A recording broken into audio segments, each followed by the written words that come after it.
There's a particular kind of silence that settles over a person in their later years, when they look back across a lifetime of decisions about money and quietly realize that some of the things they wish they'd done differently can never be undone. Not the big dramatic mistakes, those are rare. It's the small, quiet things. The choices that seemed so reasonable at the time, the some days that never came, the fears that held on too long. When you talk to people who are already deep into retirement, a remarkable thing happens.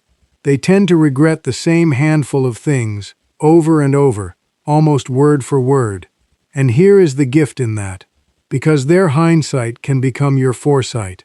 If you're still working, or just stepping into retirement now, these 10 regrets are a map of exactly where the quiet traps are hidden, drawn by the people who already walk the road.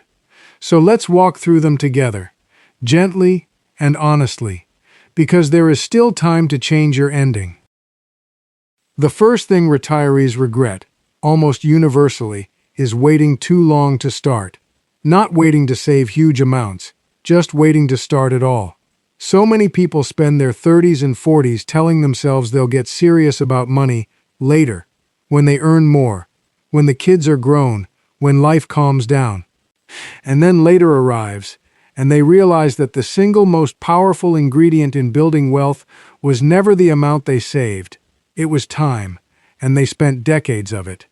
A small amount, started early and left alone, quietly grows into something enormous, because it has years to compound. The person who started at 25 with very little often ends up far ahead of the person who started at 45 with a lot. If you're young enough to hear this, the lesson is simple. The best day to start was years ago, and the second best day is today.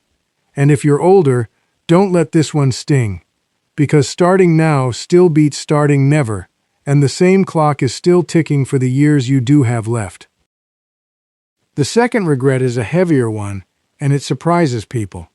Retirees often regret not spending money while they were healthy enough to enjoy it. We spend our whole lives being told to save, to delay, to wait for someday.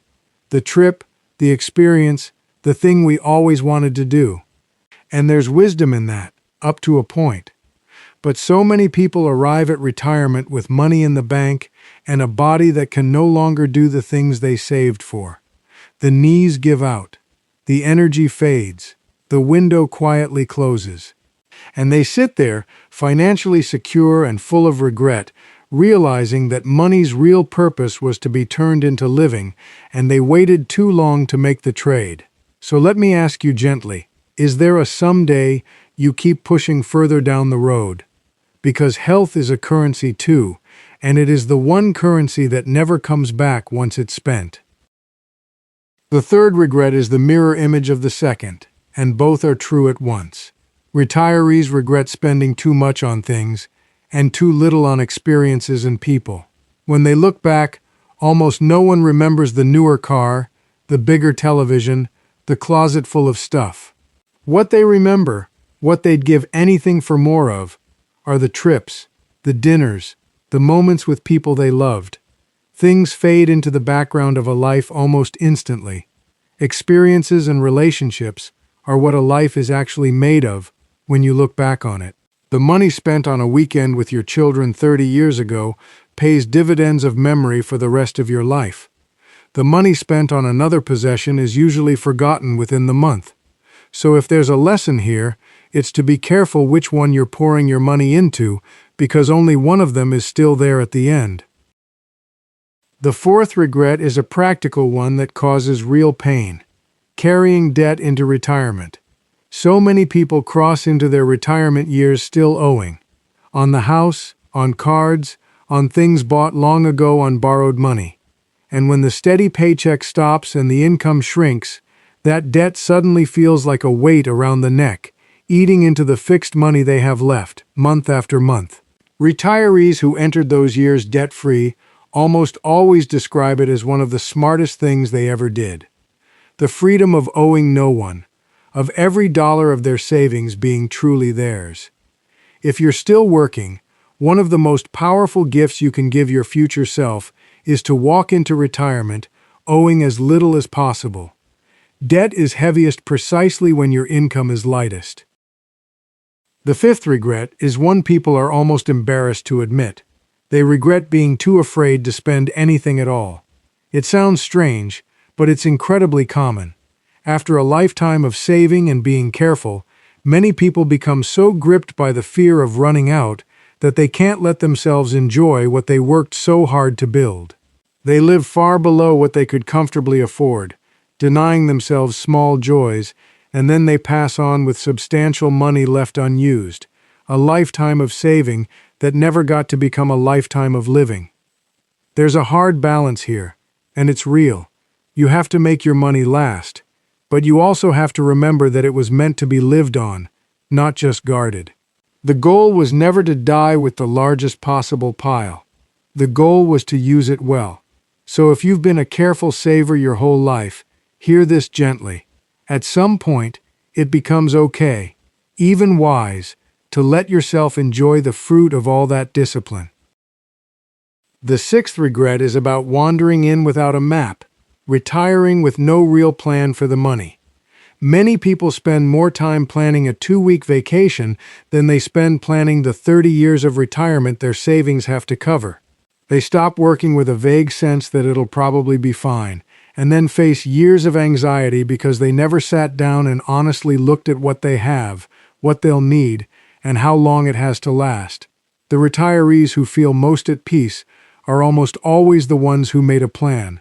Not a perfect one, just a clear-eyed one. Knowing your numbers doesn't make you rich, but it does replace fear with clarity, and clarity is worth an enormous amount when the paychecks stop. It's never too late to sit down and actually look. Fear usually lives in the things we refuse to add up. The seventh regret cuts deep because it's so preventable, not taking care of their health when they had the chance. Retirees again and again say that the money they saved means very little without the health to enjoy it, and that the medical costs of a body they didn't care for ended up draining the very savings they worked so hard to build. They wish they'd walked more, eaten better, slept more, worried less, not for vanity, but because health turned out to be the foundation everything else was standing on.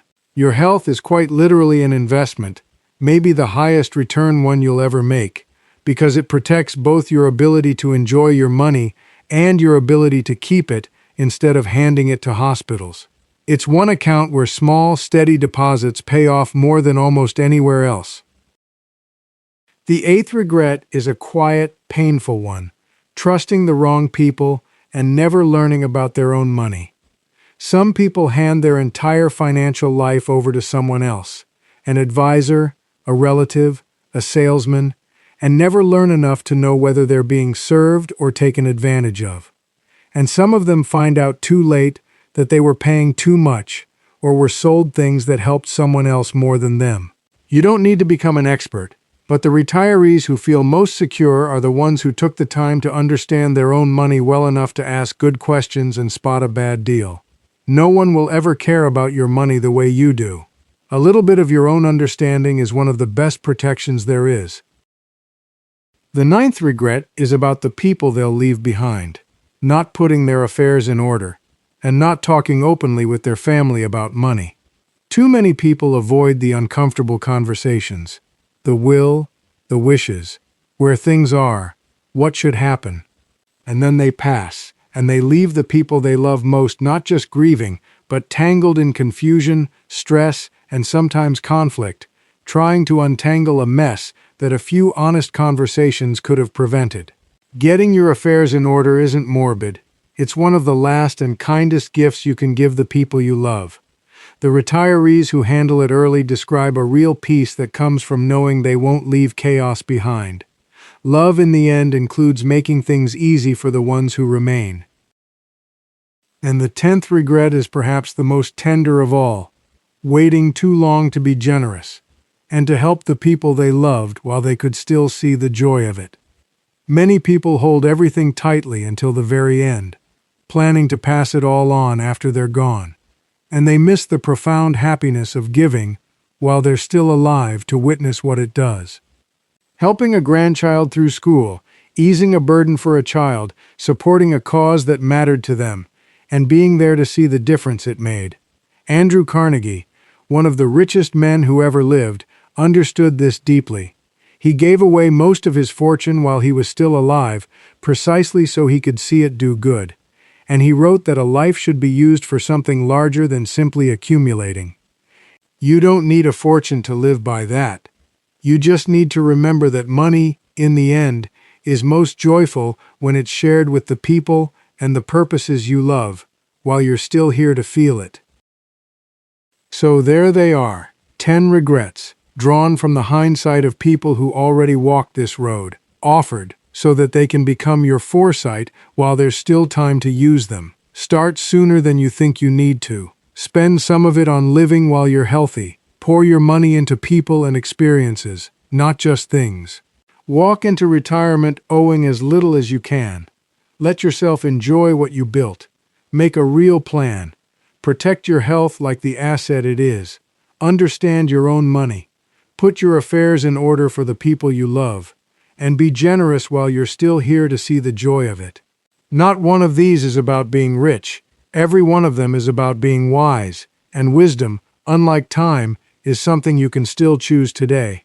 So tell me in the comments, especially if you're further along this road, which of these hit home the hardest, or which one would you add for the people coming up behind you? Your hindsight could be someone else's foresight. And if this gave you something worth holding on to, subscribe and stay close, because that's what this channel is here for, the money wisdom that actually matters, before it's too late to use it.